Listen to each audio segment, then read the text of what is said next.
ارفکڑی میاں صاحب نے شعر کوئی دو چند یا صدا بہار دہیں سے باغ ہے. السلام علیکم.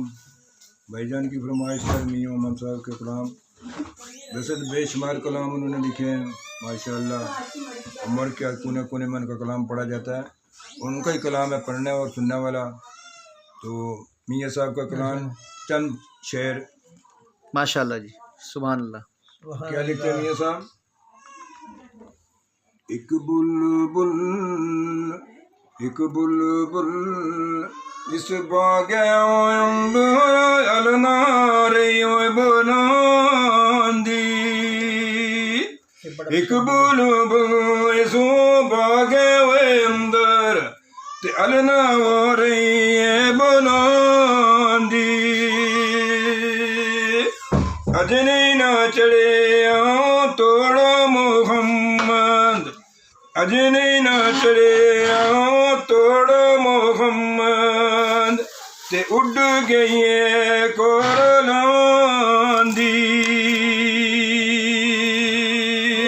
ایک دنیا داری نے مثال ہے زبردست. دنیا صاحب لکھا دنیا داری جو ذکر ہی ہے.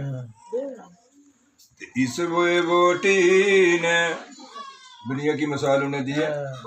اس بوٹی نے بوتے ہوئے خامد کیتے واروں واری، اس بوٹی نے بوتے ہوئے خامد تے کیتے یہ واروں واری، ایک ایک کر کے مارو مکا گئی، ایک ایک کر کے مارو مکا گئی تے آپے وہ رہی ایک واری. ماشاءاللہ ماشاءاللہ.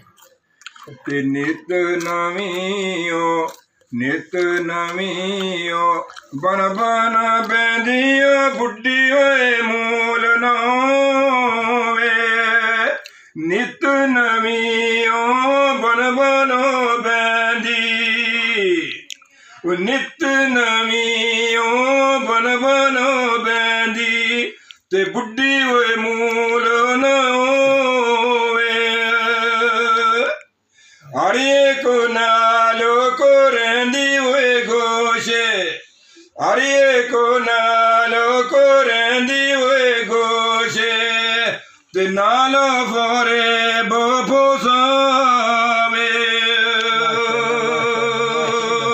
ماشاءاللہ. سبحان اللہ سبحان اللہ. بچہ ہوئے میری جان پیاری کر کچھ یوش سنبھالا، بچہ ہوئے میری جان پیاری تے کر کچھ یوش سنبھالا، اس دنیا پر کس نے نہ رہنا، اس دنیا پر کس نے نہ رہنا تے ہر کوئی چلنا والا.